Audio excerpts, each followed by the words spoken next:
kemudian hasil dan metode yang gunakan apa, kemudian kita tulis ya, kita terlebih dahulu, kemudian kita tulis dalam satu bentuk yang panjang, kemudian kita susun ulang menjadi working title gitu ya. Setelah itu kita menghilangkan kata-kata yang tidak relevan.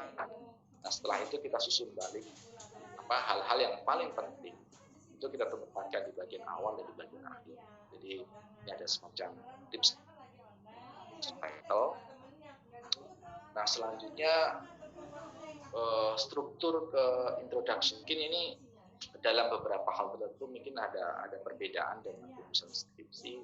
Ini saya merefer ke penulisan jurnal, tetapi beberapa hal saya kira masih relevan juga untuk kita pelajari gitu ya. Yang pertama adalah terkait dengan bagian ya, per masing-masing bagian. Ada setidaknya 3 bagian utama dari sebuah introduction. Yang pertama adalah kita meng-establish territory. Jadi riset kita ini mengadres isu apa, problem apa yang hendak kita angkat. Nah ini kita tampilkan di awal. Nah setelah itu kita melakukan review singkat, kajian-kajian yang sebelumnya pernah dilakukan oleh peneliti lain, itu apa saja. Nah ini juga mengindikasikan yang tadi ya, pentingnya kita untuk mengkaji literatur review itu salah satunya adalah ya karena memang dari sisi penulisan memang hal tersebut perlu untuk kita highlight di awal gitu, di introduction gitu ya. Nah dari situ kemudian kita dapat menentukan ya gap apa saja yang hendak kita address dari penulisan atau kajian yang sebelumnya dilakukan di bagian 2. Nah di bagian ketiga kita menyertakan tujuan dari penelitian kita apa, kemudian kalau misalnya ada situation atau hipotesa apa kita tampilkan, kontribusi apa baik dari sisi pengetahuan ataupun dari sisi kepada sosial masyarakat, itu juga kita highlight di sini, dan struktur itu juga ada baiknya kita sampaikan di bagian introduction. Nah kemudian bagian metodologi, apa saja yang perlu dihadirkan. Nah ini antar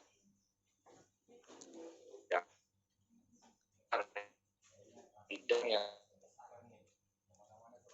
relatif menampilkan prosedur, hal-hal lain itu ditampilkan ya untuk bagian untuk riset yang terkait dengan hal-hal yang sifatnya itu sains ya. Tapi kalau sosial itu harus mencantumkan. Tapi kalau sains ya fisika dimanapun ya itu tidak terkait sama lokasi kan. Jadi ya ini kita mengacu kepada bidang yang kita kaji gitu ya. Nah selanjutnya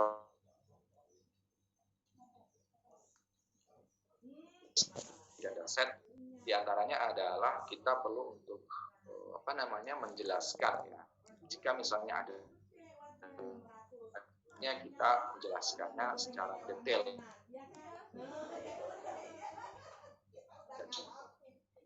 kita tuliskan walaupun pembaca tersebut berada dari bidang yang sama gitu ya.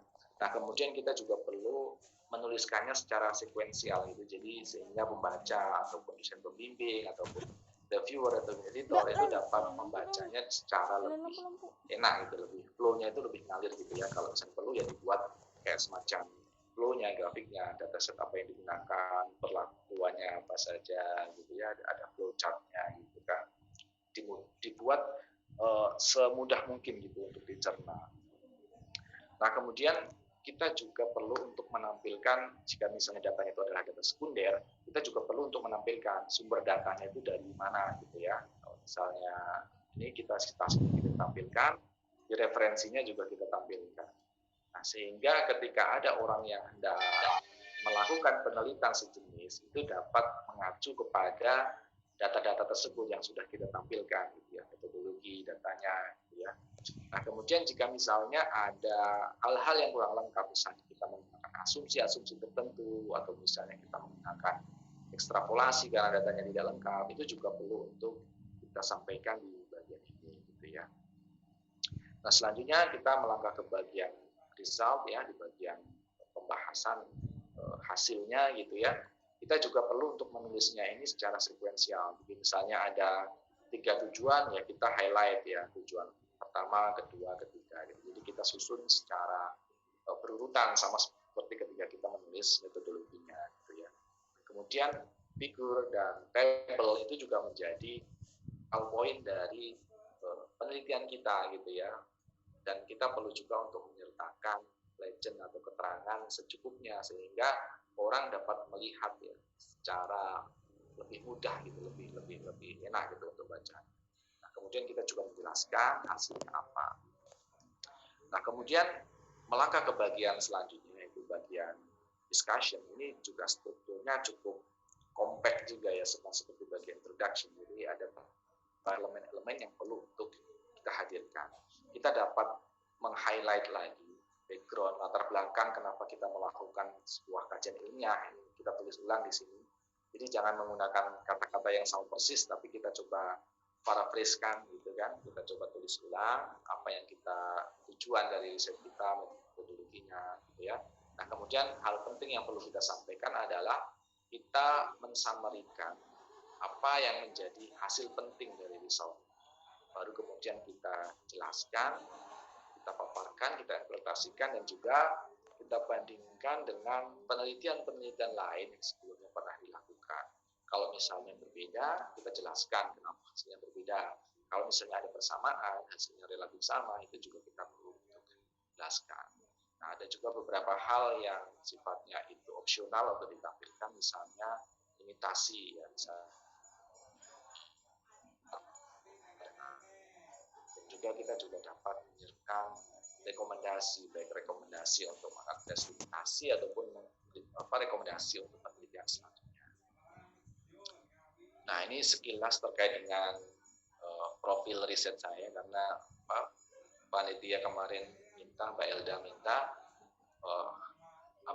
topik penelitian saya adalah terkait dengan sustainability, ekonomi, dan energi. Jadi semacam combine dari 3 aspek ini. Kemudian metodologi yang saya gunakan, saya banyak menggunakan modeling, ya, terutama ekonometri dan machine learning. Ada beberapa tool yang saya gunakan, mulai dari Stata, Fuse, dan beberapa approach lain, ya.